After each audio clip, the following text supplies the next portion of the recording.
To the debate మనతో చర్చలో senior journalist Satyamurthy గారు ఉన్నారు. అలాగే అమరావతి బహుజన జేఏసీ నాయకులు, అలాగే సామాజిక సంక్షేమ మండలి చైర్మన్ పోతుల బాలకోటయ్య గారు ఉన్నారు. అండ్ జనసేన అధికార ప్రతినిధి దాసరి కిరణ్ గారు, తెలుగుదేశం పార్టీ అధికార ప్రతినిధి బండారు వంశీకృష్ణ మనతో చర్చలో పాల్గొంటున్నారు. ముందుగా సత్యమూర్తి గారు, వీళ్ళు చెప్తున్న మాటలు, వీళ్ళ చేష్టలు చూస్తుంటే అలా అనిపించి ఈ డిబేట్ పెట్టడం అయింది. ఇవాళ ఏదో something they are planning to create some ruckus in the state. అది ఆ డౌట్ అయితే నాకు కూడా ఉందండి. ఎందుకు అంటే ఇప్పటి వరకు కొన్ని సాఫ్ట్ కుట్రలు చేశారు, ఇక నుంచి హార్డ్ కుట్రలు చేస్తారేమో అనేది ఒక డౌట్ అయితే ఉంది. గవర్నమెంట్ అయితే అప్రమత్తంగా ఉండాలి. ముఖ్యంగా పోలీస్ డిపార్ట్మెంటు ఇప్పటి వరకు కూడా అంటే కొన్ని పొలిటికల్ కేసులు అన్న ఉద్దేశంతో కొన్ని కేసుల జోలికి వెళ్ళట్లేదేమో అని నాకు అనిపిస్తూ ఉన్నది. ఇవి పొలిటికల్ కేసులు కాదు, ఇవి సోషల్ ఈక్వేషన్స్కి సంబంధించిన కేసులు కూడా. అంటే సామాజిక ఈ సమతుల్యతని దెబ్బతీసే కేసులుగా కూడా పోలీసులు చూసి ఇంకా స్ట్రింజెంట్ యాక్షన్ తీసుకోవాల్సిన అవసరం అయితే కనపడుతూ ఉన్నది. ఎందుకు అంటే పోలీసు డిపార్ట్మెంట్ మీదే డైరెక్ట్గా టార్గెట్ పెడుతూ ఉన్నారు.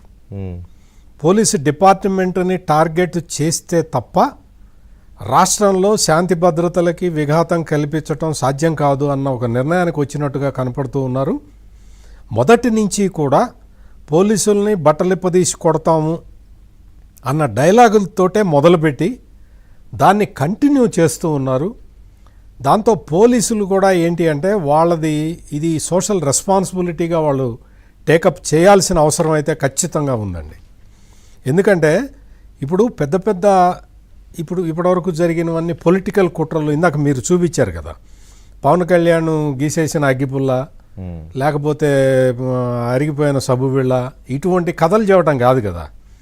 నువ్వు ధైర్యంగా పవన్ కళ్యాణ్ని ఎదుర్కొనే సాహసం చేయాలి. నువ్వు దొంగ దెబ్బలు కొట్టుకుంటూ తిరుగుతాను అంటే కుదిరే పని కాదు, రాజకీయాల్లో సాధ్యం కాదు. ఫేస్ చేయాలి. ఫేస్ చేయటం ఎట్లా అంటే దొంగ దెబ్బలు తీయటం, కాపు కులానికి పవన్ కళ్యాణ్ని పరిమితం చేస్తే మన పర్పస్ నెరవేరుతుంది అని చూసుకోవటం, ఇటువంటి క్యాలిక్యులేషన్స్ వేసుకోవటం, పవన్ కళ్యాణ్ని ఇరకాటంలో పెట్టాలి అని చూడటం, ఇటువంటివన్నీ కూడా రాజకీయం చెయ్యటం ఒకటి, శాంతి భద్రతలకి విఘాతం కల్పించటం ఒకటి. ఇప్పుడు వీళ్ళు చేస్తున్నది ఏంటంటే ఈ పనులన్నీ కూడా రాజకీయం ముసుగులో వీళ్ళు చేస్తున్న నేరాల కింద చూడాలి. ఎందుకు? పీస్ అండ్ ట్రాంక్విలిటీని భగ్నం చేయటానికి వీళ్ళు చేస్తూ ఉన్నారు. ఈ గుడివాడ అమర్నాథ్ అనే వ్యక్తి ఒక రాష్ట్ర హోంమంత్రిని పట్టుకొని అన్నన్ని మాటలు మాట్లాడటం అంటే నిజంగా కూడా వెంకటకృష్ణ గారు మామూలుగా ఇంకెవరన్నా కొంచెం ఆవేశపరుడు ఉంటే హోంమంత్రిని అన్నన్ని మాటలు అన్నందుకు ఈ పాటికి అరెస్ట్ చేసి ఉండేవాళ్ళు. వాళ్ళకి కావాల్సింది కూడా అదే. ఇప్పుడు అంటే ఏంటి, ఇప్పుడు మనం చూస్తున్నాం కదా, ఈ పిల్ల సాయి కేసు ఉంది, ఎన్కౌంటర్ లాకప్ డెత్ కేసు ఉంది.